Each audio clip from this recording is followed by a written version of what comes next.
I'm just really excited for fall and for Hogwarts, guys. Like, September 1st hit and I was like, they're going back to school. They're getting on the Hogwarts Express and they're going to Hogwarts. And I don't know why, but I've just been having these really heavy Harry Potter feelings. And I know I'm too old to be a student, but I could be a TA. I mean, I'm like so ready and willing and just like, guys, I made this. And I'm super proud.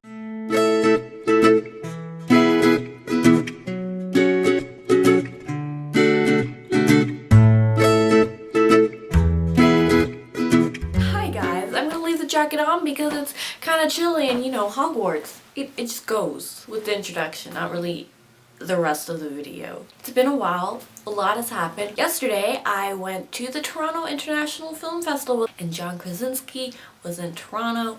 I did not see him, sadly, but I did go to, Jason Reitman had a live read last night and it was of The Princess Bride, and he gathers a bunch of actors that were not in the movie and they just read through the original screenplay of whatever film they're doing. This time it was The Princess Bride, and guys, it was so fantastic. I kind of meant to film that whole day that I was downtown, but it was raining, but I did film this little bit.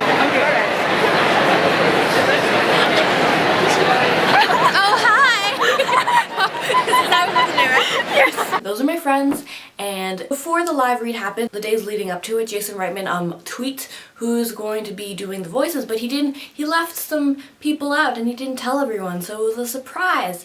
So I knew Donald Glover was going to be voicing Vizzini. They got Rachel McAdams to do Buttercup, and guess who they got to do Wesley?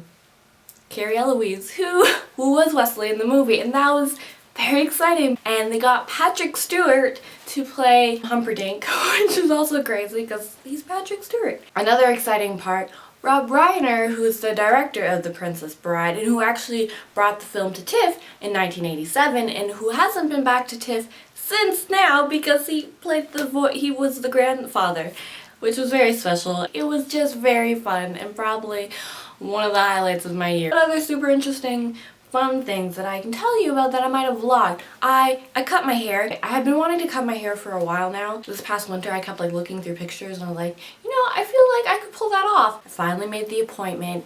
I donated my hair, and when they put my hair into pigtails to cut it off, it was a little bit higher than I had anticipated. But then I suddenly felt this like sense of calm. I was like, you know what?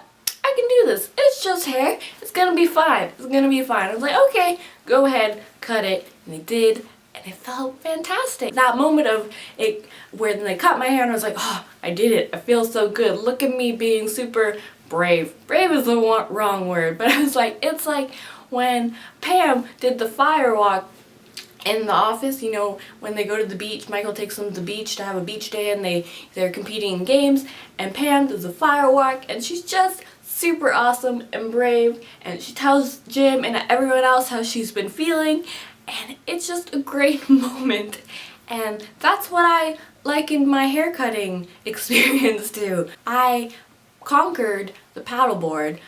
I went on vacation with my parents and they had a paddleboard there. And I can't swim, but I figured I'll just do it in shallow water and try it out. And I was pretty awesome at it. I didn't fall off once. I was very proud of myself and being able to do it, and I felt like, look at me doing water sports, because I don't do water sports because I feel like it doesn't make sense if you can't swim. And I finally watched Inside Out and it was beautiful. I cried, and I feel like it's just, everyone should watch it. Everyone should just watch it and get in tune with your emotions, and just, it was beautiful. And I watched Brooklyn Nine-Nine, and guys, that show, again, thank you Amanda for telling me about this. I just needed another cute, fun thing to watch.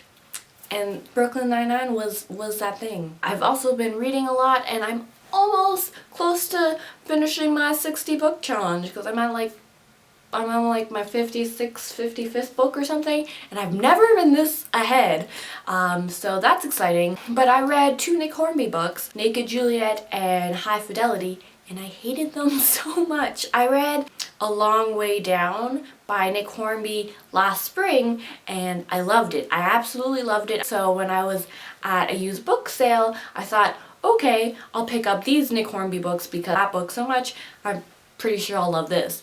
And I hated them so much. They just had these really whiny guy characters that I just had no sympathy for and that I just hated. And if I had borrowed them from the library, I would have just stopped and just returned them. But since I bought them, even though they were cheap, I was like, I have to finish this. But I'm also curious, like, what you, if you've read Nick Hornby, what you think about his books. I'm curious, but I also just, I don't want to read any of his other books anymore. Unless he has any books similar to A Long Way Down that I won't find annoying. So those are some of the things that I've been doing, and I am very ready to get back into doing this. I'm like super planned. Like, look at this, look at this plan. This is like Amy Santiago level of planning. So guys, I hope you've been well, and next time I'll see you in Hogwarts, hopefully. I mean, I feel like, I know I'm a muggle, but I have a lot to offer Hogwarts. I feel like I could assist in some way. So yeah, bye guys. I feel like this is a great way to introduce the video. Like, I haven't made videos in a while, and I'm just coming out with just a lot of Harry Potter garb. People won't find that weird. No. So, good start. Okay.